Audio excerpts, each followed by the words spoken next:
Hey everybody, it's your girl Coach Crystal. Welcome to Wisdom Wednesday. Tonight you are in for a treat because if you're on our email list, you know that we are planning a couple of wonderful excursions, not just for our private clients, but that are open to the public.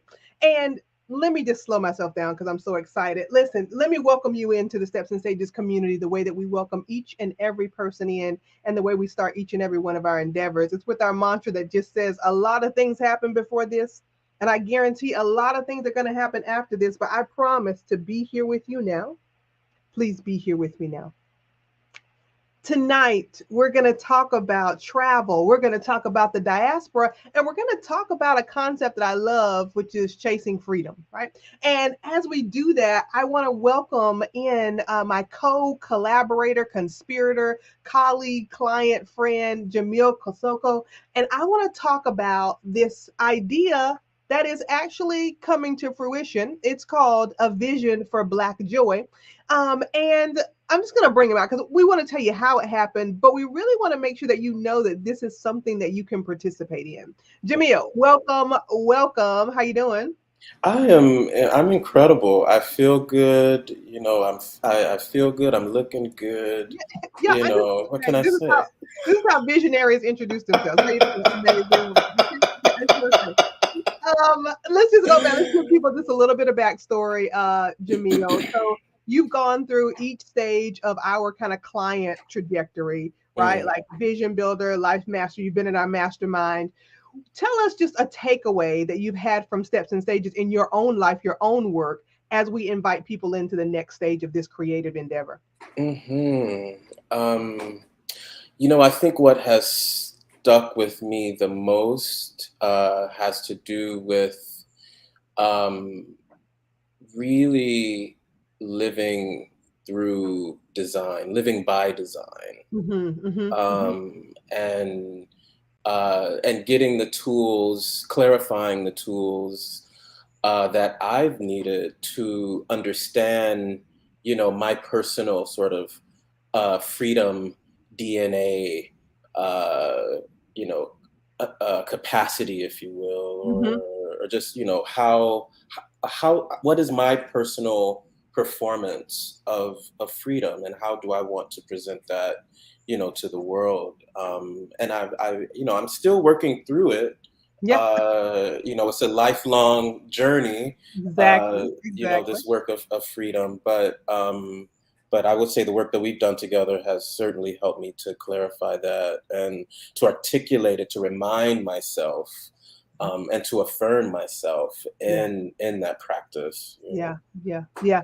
So that's amazing, right? Because when we talk about freedom, we sometimes think that it's somewhere to arrive to, right? Mm, But the mm, more capacity we get to invest in ourselves and know ourselves, the more we have to redefine what freedom feels like and looks like. 100%, Yeah. 100%. And that has been, a beautiful, incredible challenge.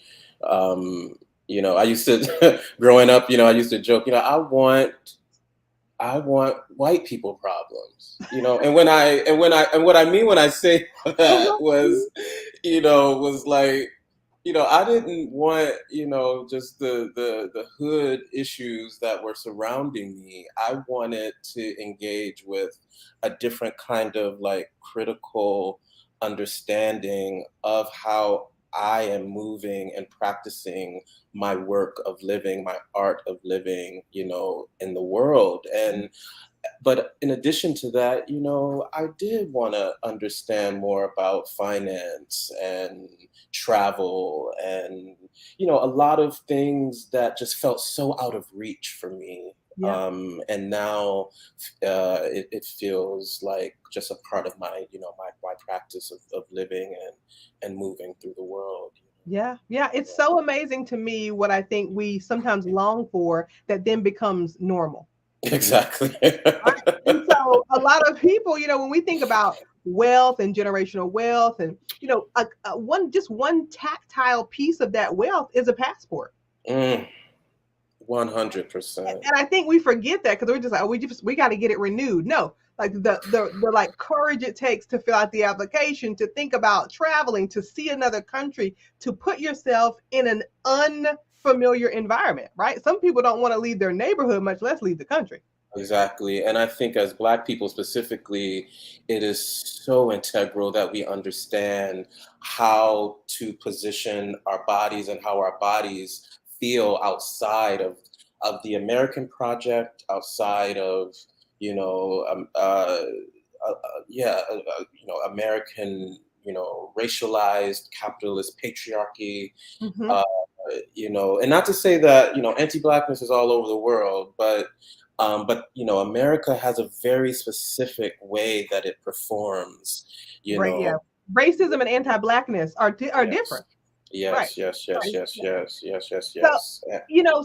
let me let's tell them. Okay, so we were at this our last mastermind retreat in Charlotte, North Carolina, and we were at Yes. dinner, and Jamil was talking about how he had gone to Morocco, and I was like, oh yeah, I saw the picture. It looks like a beautiful place. And he was like, yeah. I was like, I wanted to go for a site visit and see if we could do something together. He was like, well, let's just do it. I've been. He's like, my site is good. I've already seen it. I've seen it several times. Right, right. I've seen it several times. And so then we got on a call with Tanisha Barnes, the CEO of T Barnes Global. Uh, and if you were here at the beginning, you saw some clips of this amazing, beautiful landscape. And just if you missed it, we'll just show it to you again. Because Mhm, what I think you really need to understand is that we're not going into this blind. Because I mhm, think that's another thing that keeps people from traveling. They say, well, I don't know how to travel. I don't know where to go. I don't know who to talk to. And through the vision of this amazing woman and this amazing global community, what we're able to do with this vision for Black Joy Retreat is really give you everything in one container that will allow you to experience your own reconciliation and reclamation of this diaspora that we're a part of. mhm. 100, 100. So when we think about a vision for Black Joy, here's what we're thinking. Number one, as the vision coach, I'm always hearing people name that they want these ephemeral things like happiness and wealth and joy. And I say, what does it look like? And they say, oh, it just looks like I'm happy. And I was Mm, like, you're happy obviously doesn't look like my happy, mhm. right? So your joy can't look like my joy, which means also your fear, your pain, your anguish doesn't look like mine. These are all custom things. These are custom affinities to our identity, right? So when we're Exactly. talking about a vision for Black joy, we want to lead a participant focused retreat that allows you not only to place yourself in a new environment, but then to envision a new form of joy.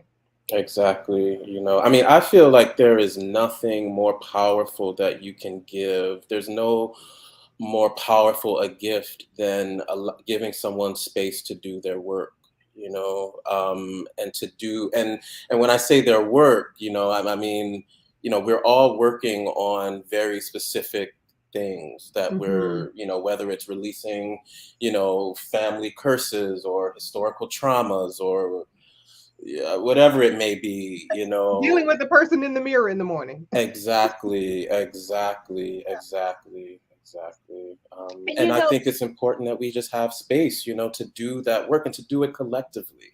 It's yes, important. right. Because the space is often identified when people are ready to, to really delve into transformation, the Yes. space they find themselves in is often loneliness and solitude, Mm, right? And so mm. we know that community, belonging, and belief in one another is the cohesive thread that keeps people pursuing their higher self. Exactly, exactly. And I don't want to paint a picture that shares, this retreat as, only in community. Oh, People will have time and space, yes. for rest, to have, for private, moments, Mhm. for healing opportunities. All of these are parts of the itinerary, for folks to engage in personal practice and transformation, as well as group dynamic work and thinking, Yeah. and critical embodiment as well. Yeah. Tell them about the spa.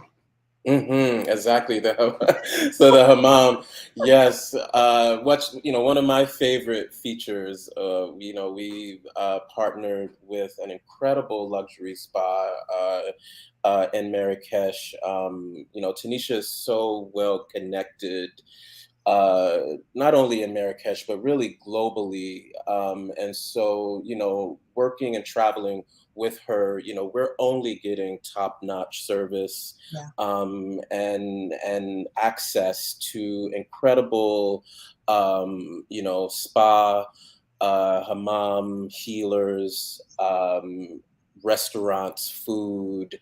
There's a opportunity to glamp in the Sahara, to meet and engage with the Ganawa people, and again, just to really sort of just to feel the body and the self in a different sort of space. I think that the Sahara itself is such a spiritual vortex for Yeah. me. It opens up, um, just parts of my spirit, parts of my psyche, my myself that that I haven't had the opportunity, the pleasure to engage with, and I don't know what it is per se, what Mhm. it is about this land specifically, but I do know that it's been important for me to find as many opportunities as I can to return to Africa, and to support what's happening in various societies and nation states on the continent. But Morocco itself, some people might ask, well, why Morocco? Of Right. course, yeah, for me it is a spiritual vortex, but also there's a kind of infrastructure that Mhm. is embedded in Moroccan society where you don't have to worry so much around fear of theft or just some of the other sort of things that might prohibit folks from, traveling or, really sort of engaging deeply in a culture or a Mhm. new way of life. Mhm. I find Moroccan people incredibly humble, um, and just generous, kind Yeah. folks, Yeah. really. And so I think that's another part, the container that we choose to do our healing in, is very important. Yeah. And I think Marrakesh, the Sahara, engaging with the Ganawa people, it all creates a beautiful cosmology, and of support Indeed. and restoration. Indeed, right. And I think for those people who are on the for people who are out there, if you're interested in this, first of all, there's a link in the chat. It'll take you to the We Travel page with the full itinerary, and you're going to be shocked to really understand that all of this is included and your flight from New York City. Right? Yeah. And I know there's some people out there who are like, well, I only fly first class. That's fine. Go ahead and buy your package, and you can upgrade to first class. Don't worry about any of that. But the Mhm. thing here is that the container that Jamil is describing is so important because we know that first is forever. So if Mm. there's someone out there and they're like, I've never been out of the country, but this sounds like an amazing trip and I want to try, I want to be brave, right? This is the container to travel within a community where you can actually feel and have space to be autonomous, but the support of people who have been there, done that. And we're going to be on the actual Mwasi property, right? Mm. This is new. Yes, this is new, and I think we would have opened it. I don't want to make a promise that we'll be the first Uh-huh. But we on might. the property, but we might. We might be. We're not the first. We're the 1.5. Okay. Exactly. Yeah, we are very much able to, at least if anything, see the property. But I think the exact opening, the grand opening, would be in January of 24. Yeah.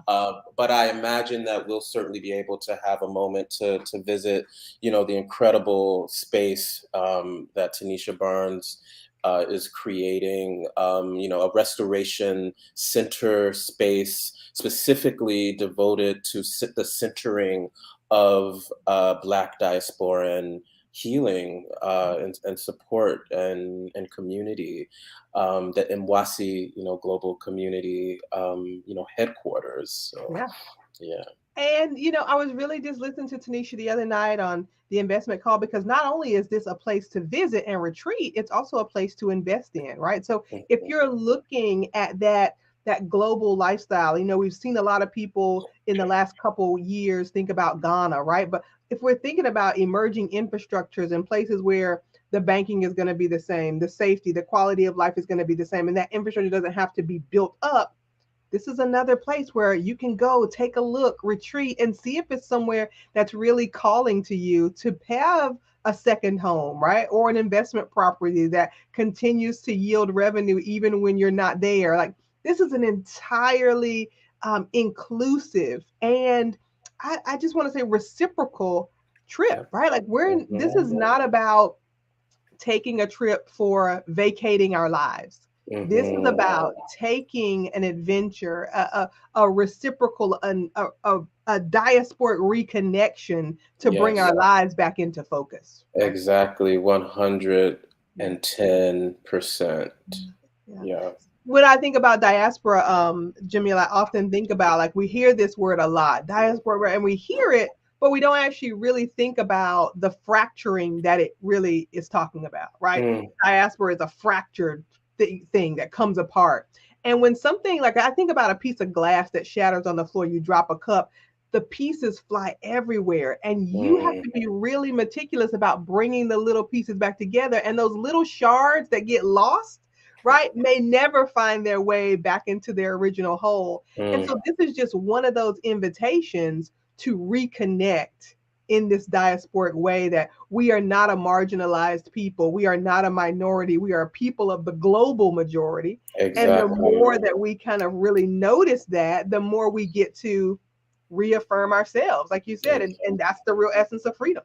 And that is the essence, that is the core practice of it. I find, so much of the work that I've done in my travels globally has really been to reconnect with, yeah, I mean, for me, I'm Nigerian, Uh-huh. Nigerian American. And so I'm always looking, for the Yoruba people. I'm like, we're from Finland Uh-huh.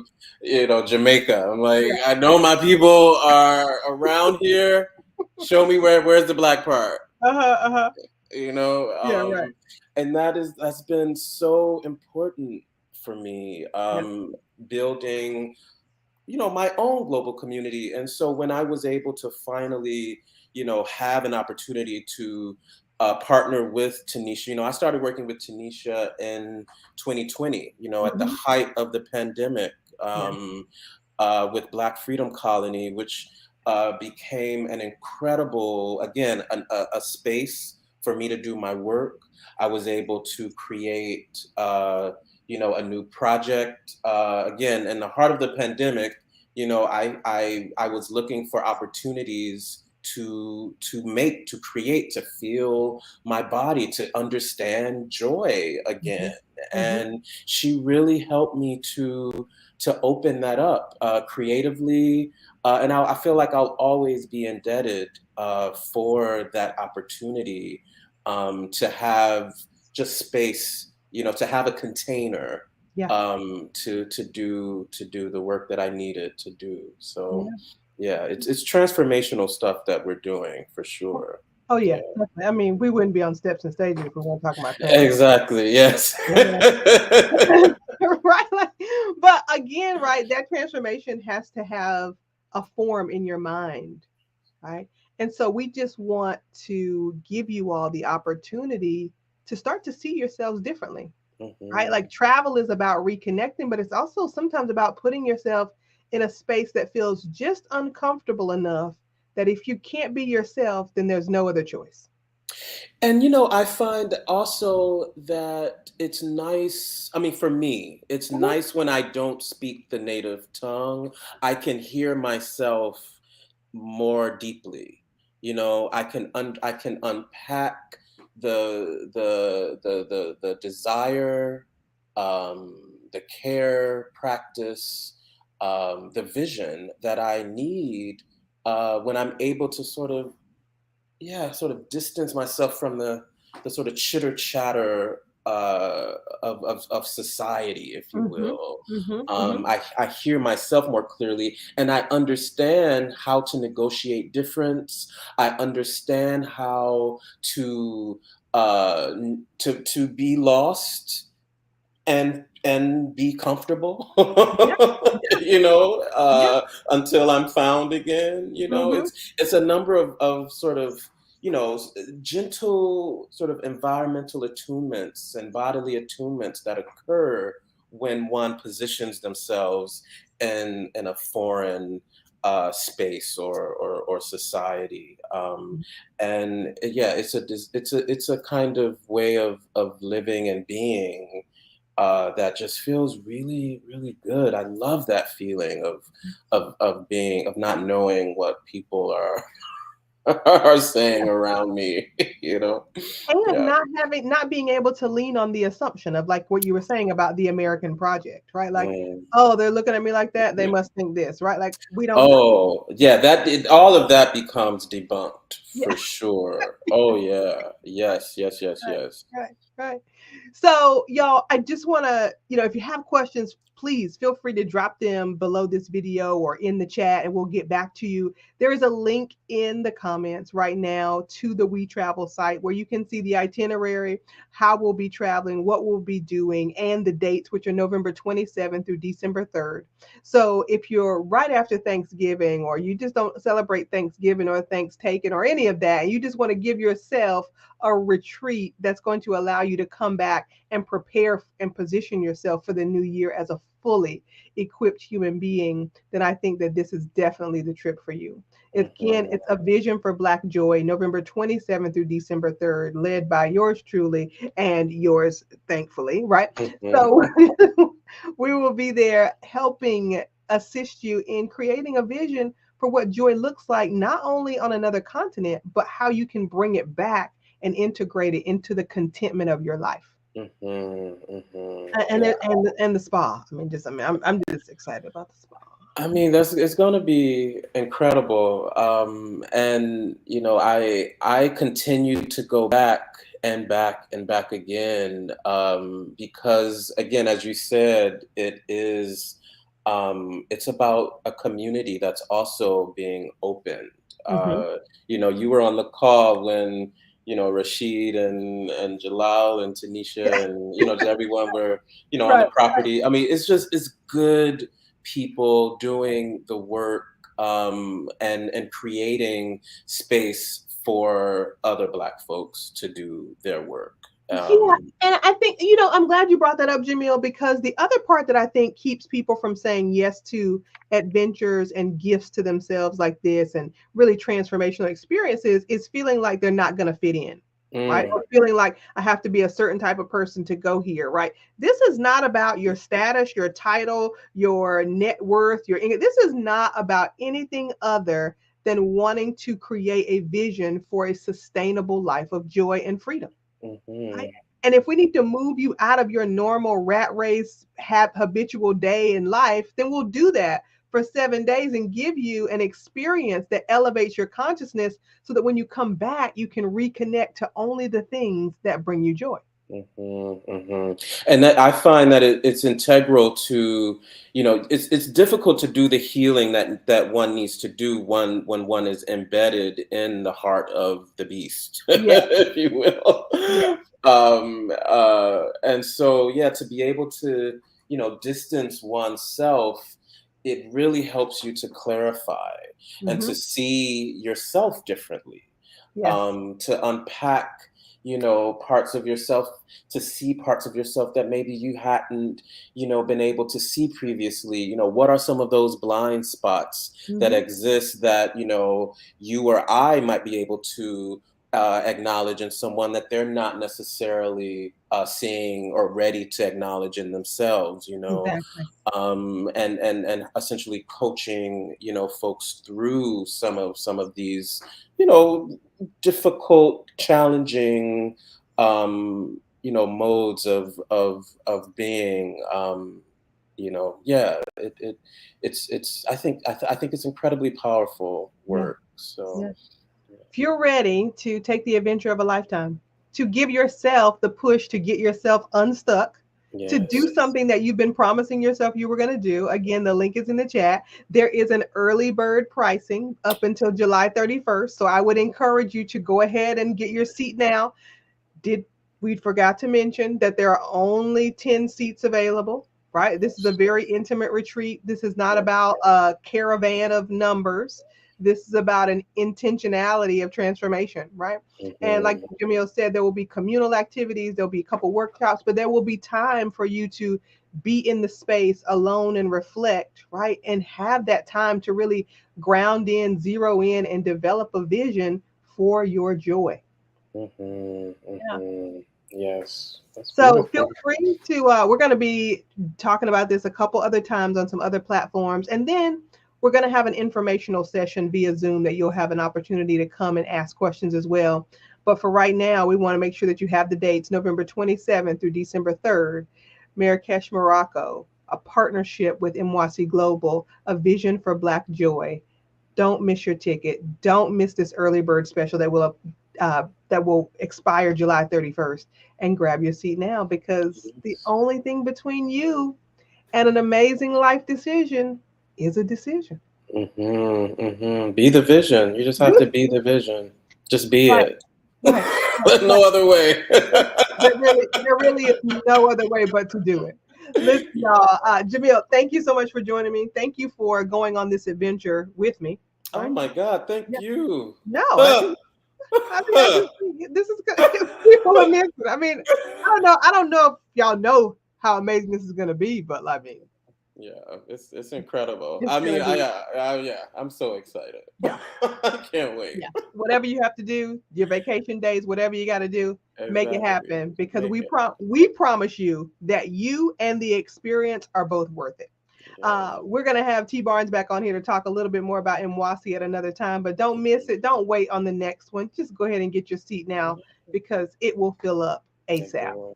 Yeah, yeah, do it. Hey, this is Wisdom Wednesday for this week, y'all. Traveling, finding reflections of yourself, and ultimately developing a vision for your joy in partnership with people who can be believers in your vision so that you, even when you don't believe, you can borrow someone else's belief.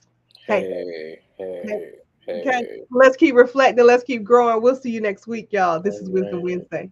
All Link in the right. chat. We'll see you in Morocco. See you in Morocco.